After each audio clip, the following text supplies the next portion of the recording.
lebih yang bertempat di CV K7 Kreatif Indonesia di Bukit Tinggi.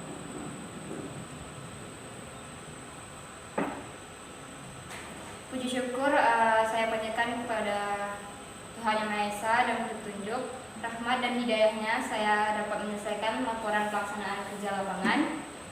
Dan saya sangat berterima kasih kepada kedua orang tua dan kepada Bapak Pembimbing PKL di CV K7 Kreatif Indonesia dan kepada pimpinan di CV K7 Kreatif Indonesia dan kepada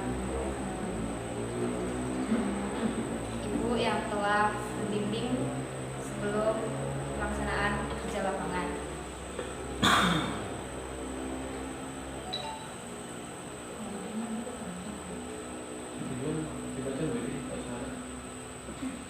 Tujuan sama nggak?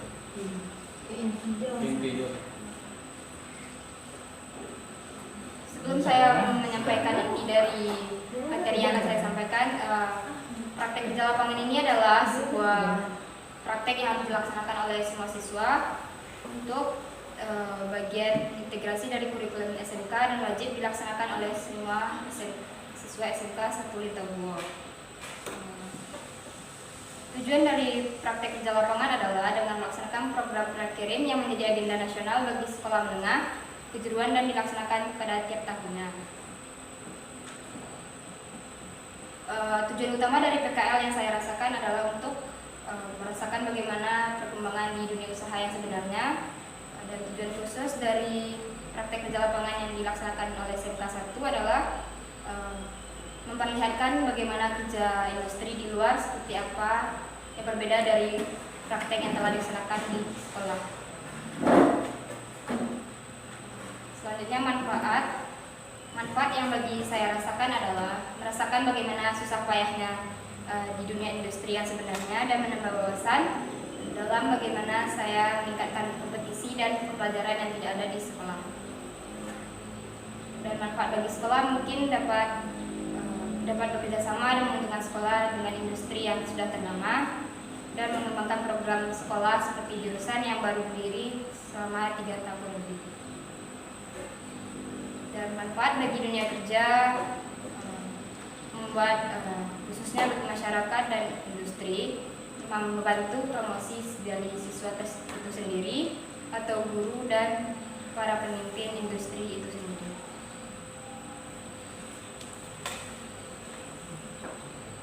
Sejarah singkatnya dari CV K7 Kreatif Indonesia adalah tempat perusahaan yang terletak sekarang yang terletak di dekat Awa, sebelumnya adalah terletak di Tarodipo sebelum Awa. Perkembangan ini dilihat oleh pemimpin Adrian Nunes yang pertama kali dia merasa bahwa sablon ini sangat tidak membosankan dan bagi inisiatif bagi pemuda dan remaja yang sangat menarik dengan karya seni di setiap baju seperti baju kaos dan yang lainnya.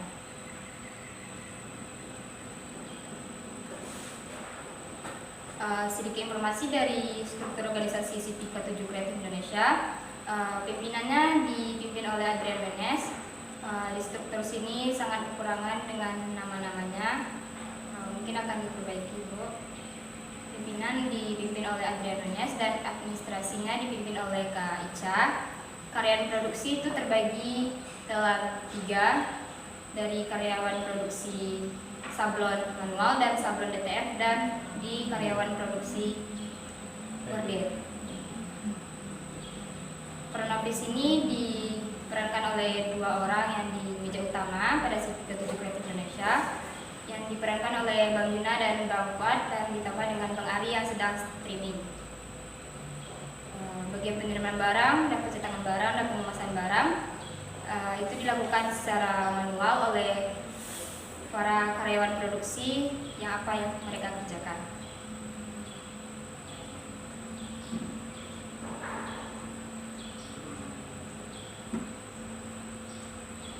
Mungkin singkatnya visi dan misi dari CV K7 Kreatif Indonesia adalah pembuatan baju yang berdiri dengan keutamaan sablon pada pakaian wanita maupun pria, dan misinya adalah peningkatan kualitas sumber daya manusia dan sistem manajemen dan pertumbuhan profitabilitas usahanya pada dunia sablon. Pembagian tugasnya mungkin sudah saya jelaskan pada struktur organisasi, mungkin boleh saya lanjut. Dan keunggulan dan kekurangan pada Sindikat 7 Kreatif Indonesia. Keunggulannya mungkin banyak dan saya sampaikan satu aja. Mereka memiliki prasarana dan para pekerja yang terampil dan cekatan dalam bekerjanya yang berkualitas tinggi. Dan kekurangannya mungkin fasilitas dan kekurangan tempat yang kurang memadai untuk bagaimana pengunjung yang sangat ramai di Sindikat 7 Kreatif Indonesia.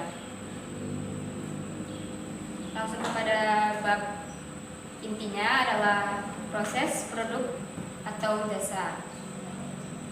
Yang akan saya jelaskan dari sini adalah yang praktek di lapangan di sablon, tapi akan menjelaskan sablon DTF karena saya diletakkan oleh pimpinan K7 pada sablon DTF yang ada perempuannya. Untuk sablon manual mungkin di situ ada laki-laki dan tidak pantas untuk perempuan di sana. Sablon DTF itu adalah, sebelumnya DTF itu adalah metode sablon yang menggunakan tinta khusus dan mentransfer pada kain. Tinta khusus dengan yang sablon manual itu sangat berbeda. Sablon DTF itu menghasilkan gambar di atas kaos atau media lainnya, pada kaos oblong biasa atau jersey atau jaket atau semacam parasut atau jubah lainnya.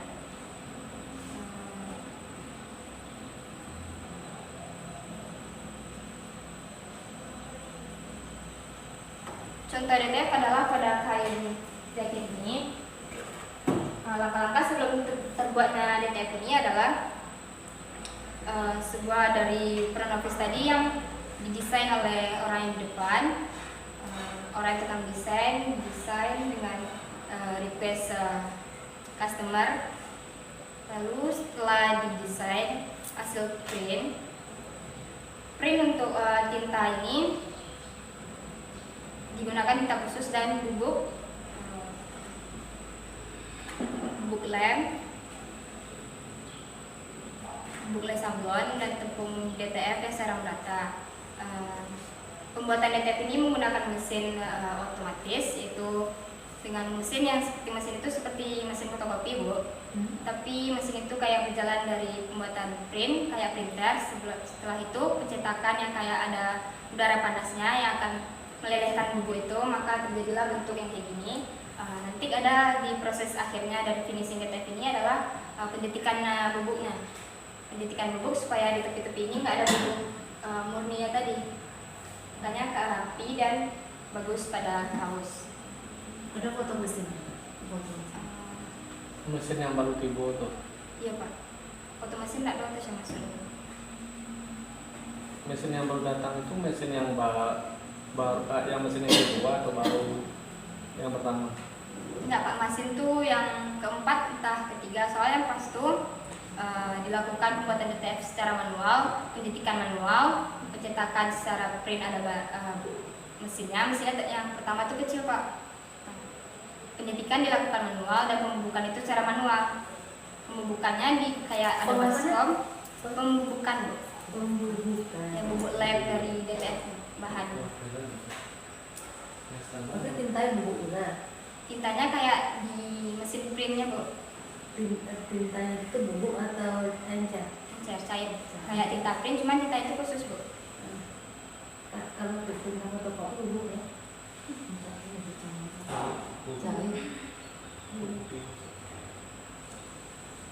Terus dari pertanyaan Bapak tadi, itu mesin yang pertama dan mesin kedua itu lumayan besar dari mesin pertama, tapi karena ada kesalahan dari mesin yang tidak terlalu bagus, maka sebelum itu K7 memesan DTF dari tempat lain, Pak. Setelah itu karena mungkin ada kelebihan dari bahan varian, maka dibeli mesin baru yang cukup besar seperti mesin fotokopi. Maka pencetakan DTF dilakukan secara pribadi oleh Sindikat 7 Kreatif Indonesia. Ini adalah contoh yang saya ambil dari Google adalah hasil DTF pada kaos oblong, dan ini adalah contoh yang saya sendiri pada jaket saya sendiri. Sebelum lanjut saya pada sablon kedua, apakah ada pertanyaan dari sablon DTF? Pak? Kalau yang Bapak tahu kan biasanya DTF itu kan kayak printer biasa pakai kertas sublim, terus print itu baru di press. Kertas sublim itu pada penjelasan materi kedua saya. Iya. Tapi kalau Pak perhatikan ini alatnya sudah canggih dari yang lain kayaknya. Lanjut. Itu kreatif. Berarti untuk sablon DTF pas. Dari materi kedua adalah sablon sublim. Sebelum menjelaskan apa itu sablon sublim, mungkin menunjukkan hasil karyanya, ibu nanti bisa mengerti apa yang saya jelaskan.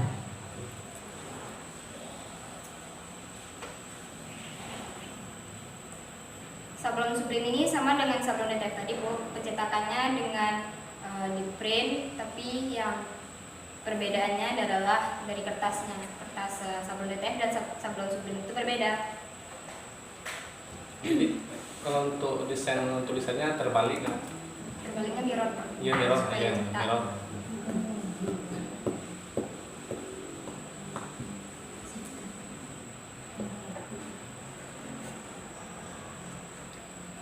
Sablon sublim ini sebuah metode pencetakan dari gambar digital dan dapat langsung dicetak ke berbagai media. Biasanya sablon sublim ini digunakan pada pembuatan lanyar dan bendera.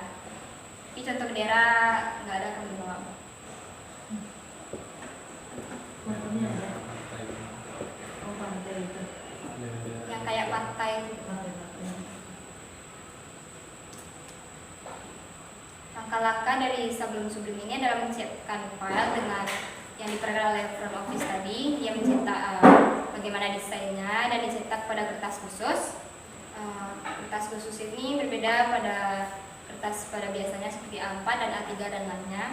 Dan langkah selanjutnya adalah press kertas pada bahan yang telah disiapkan. Hasil dari presan itu adalah seperti ini. Desain yang sangat simpel dan warna yang hanya 2. Warnanya cuma 1, Bu, yang hitam. Yang kain pada dasarnya itu warna putih. Kain ini berdasarkan dari gulungan gitu, kayak ada di label. Pembuatan label juga sablon sublim, label pada baju yang punggung juga menggunakan sablon sublim. Nah, itu tulisannya gitu. Ya, Bu. Tulisannya tetap warna putih dan warna yang ditambah dari print itu yang warna hitam.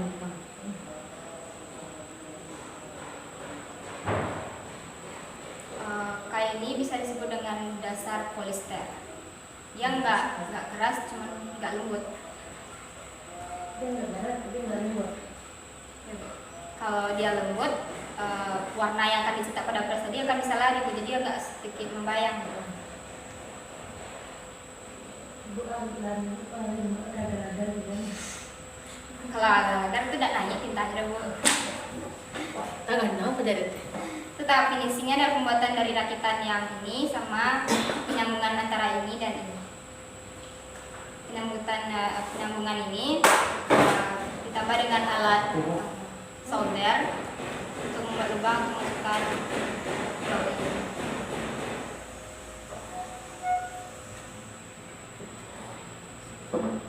Kelebihan sablon sublim ini adalah tidak menyerap ke bahan atau kain dengan sangat sempurna sehingga tidak terasa hargong. Warna yang diperoleh lebih banyak dan bervariatif. Kualitas detail gambar yang sangat tajam. Dapat digunakan untuk seluruh bagian baju atau full print. Proses pengeringan yang cepat, dapat dicetak dalam jumlah yang banyak dengan desain yang berbeda-beda. Kekurangan dari sablon sublim ini prosesnya lama karena harus melewati proses jahit. Hanya bisa diproses di bahan dasar polister. Harga cenderung lebih tinggi karena biaya tinta dan kertas cukup tinggi. Yang dijahit mana? Yang jahit yang bendera. Ini adalah contoh yang saya ambil dari Google. Contoh lanyar. Ini seperti lanyar normalisasi dan ini yang saya buat sendiri. Perbedaan DTF sama sublim tadi? Perbedaan DTF sama sublim dari kertasnya dan pembuatan cetakan print. Contoh-contoh karya di baju yang DTF tuh kayak mana, sublim kayak mana? Yang Ada contoh yang apa yang baju off-road. Nah, iya. Itu Sublin atau BTF? itu Sublin. Ada yang Sublin, ada yang proses jersey Pak. Cuman jersey itu kayak full. Kalau jersey yang biasa itu memakai DTF, dan jersey yang lainnya kadang di print itu menggunakan Sublin tapi tidak di tempat Sertifikat 7 Kreatif Pak. Kalau Sublin itu lebih banyak karet. Ke lanyar sama bendera. Tapi yang cuma tinta itu apa tuh? Cuma kita yang Yang warna itu kayak baju off-road kan enggak karet tuh kan? enggak Pak, itu biasanya Sublin Pak. Sublin juga. Next. Lanjut pada sablon mop.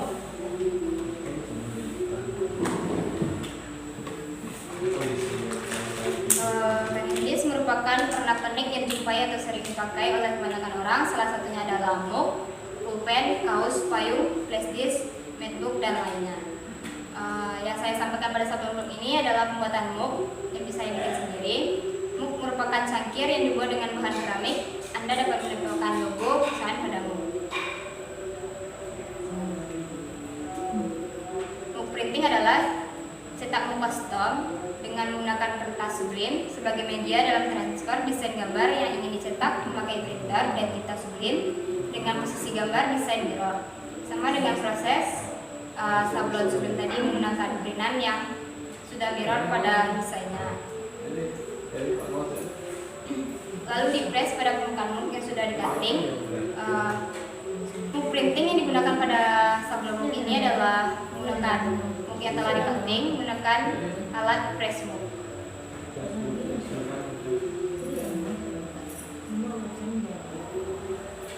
Maksud dari mop yang sudah di-cutting adalah tidak bisa pada gelas yang lainnya. Mop ini sudah di-cutting oleh sendiri pada Sertifikat 7 Kreatif. Cutting itu seperti bubuk, tapi dia sudah melekat. Dia bisa hancur karena alkohol. Jadi kalau di gelas kaca bisa. Gelas saja enggak. Terus keramik.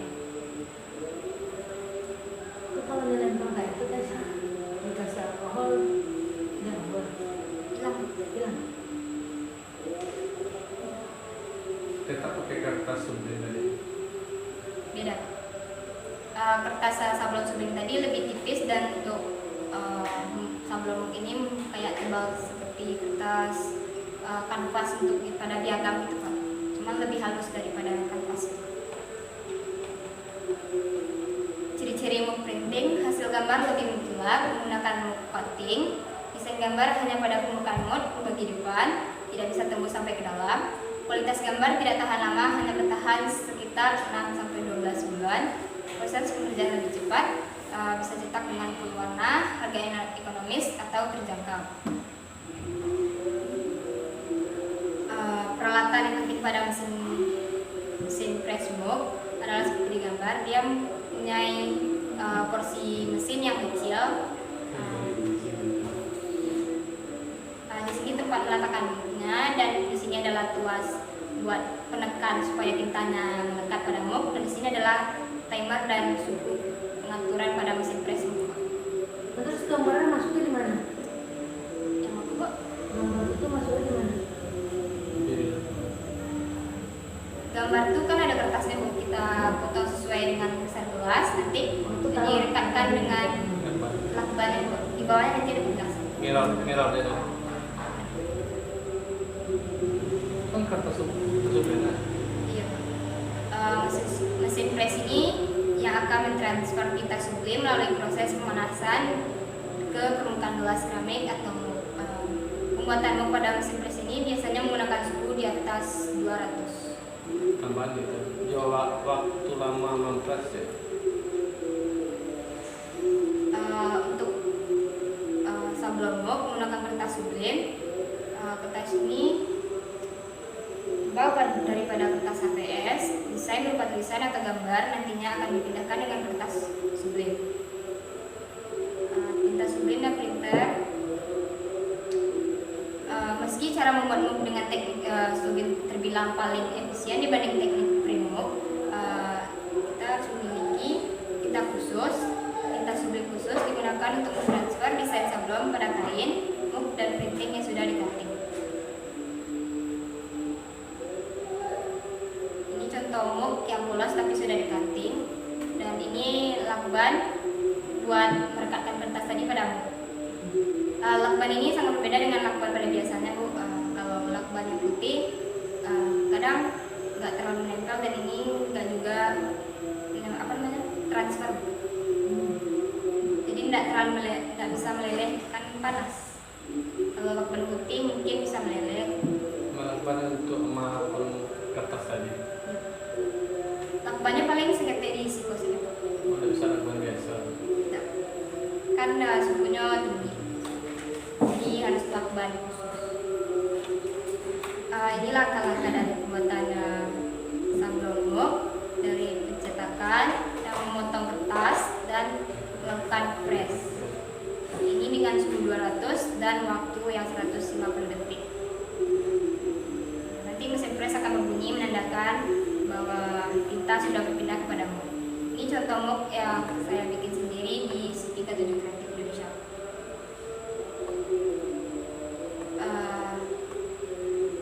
Dari penjelasan sablon ketiga tadi ada pertanyaan?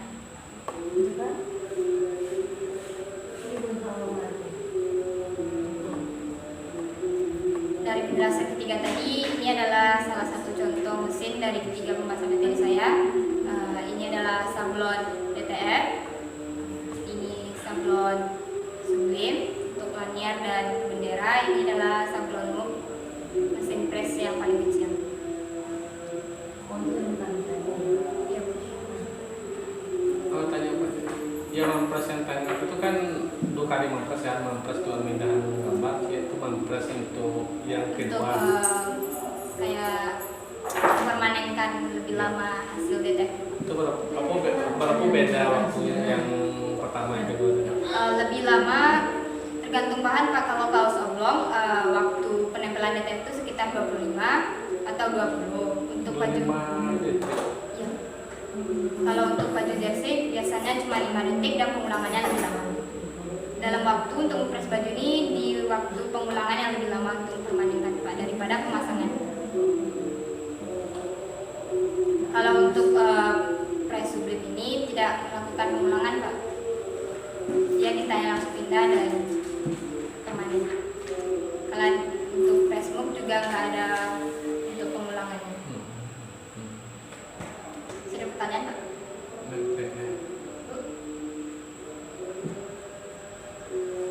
Waktu pelaksanaan di Cipika 7 Kreatif setiap hari, tapi pada hari Minggu libur. Tapi sekarang penjadwalan oleh Barian sekali sebulan pada hari Minggu tetap masuk untuk melakukan proses bersih-bersih pada tempat kerja.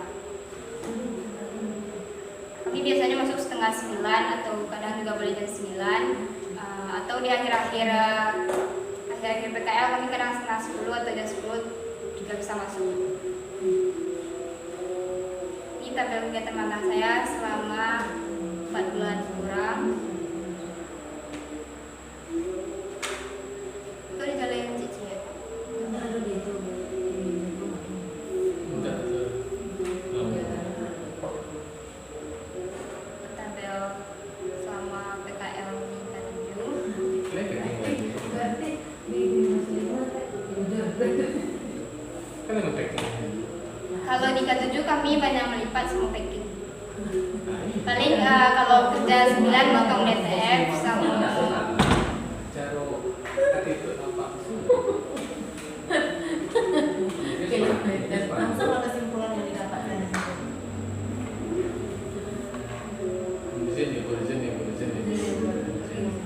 izin itu ada acara keluarga dan acara nari Pak katakan Pak.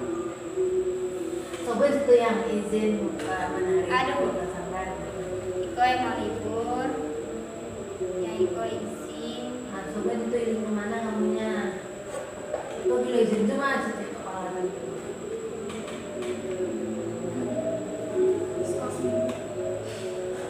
Ya. Lampiran foto yang ini adalah tampak belakang.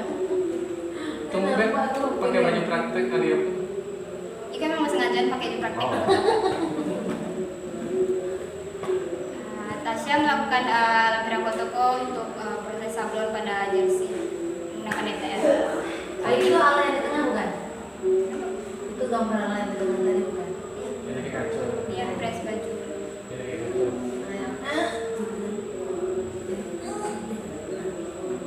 Kan posisi nak balik. Ya kalau untuk kembali barang itu banyak yang press baju daripada press. Tadi di muka berusaha Pak. Sampingan. Soalnya Proses- supaya Itu tuh yang supaya Itu proses pemasangan lanyard itu timbal balik. Oh jadi kayak itu deh. Kan pada press pertama itu kan cuma ini sebalik. Tapi kalau ada printan kertasnya jelek baru dibalik. Nah itu melakukan mirror roll itu terbalik dulu. Ini pemasangan ke kain pada print timbal balik, pemasangan lakban, proses press sublim, proses pembuatan mop, pelekatan kertas dengan lakbannya di sini aja Pak, nggak bisa ya Bu, di sudut-sudutnya aja Bu, nggak secara keseluruhan. Baru proses pemasukan mop dan langsung mempres dan tunggu waktu selama 200 detik, 200 ya. 240 Berapa menit? 1 menit lebih. Bantu Pak tolong. jadi bukan yang didapatkan di situ. 3 menit. Nah, 200 detik. 2 menit 1 menit 60 120 detik. ini saya kurang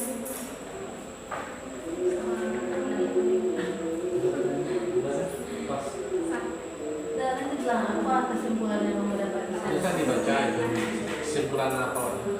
kesimpulan yang saya dapat selama 4 kurang lebih PKL di Sindika 7 Kreatif Indonesia adalah tambah Lingkungan kerja dari kesimpulan materi yang saya dapat dari situ, mungkin di sini yang tidak ada alat, di sana ada alat, dan praktek di sini ada, di sana tidak dilakukan, tapi di sana dilakukan, di sini tidak dilakukan. di sini waktunya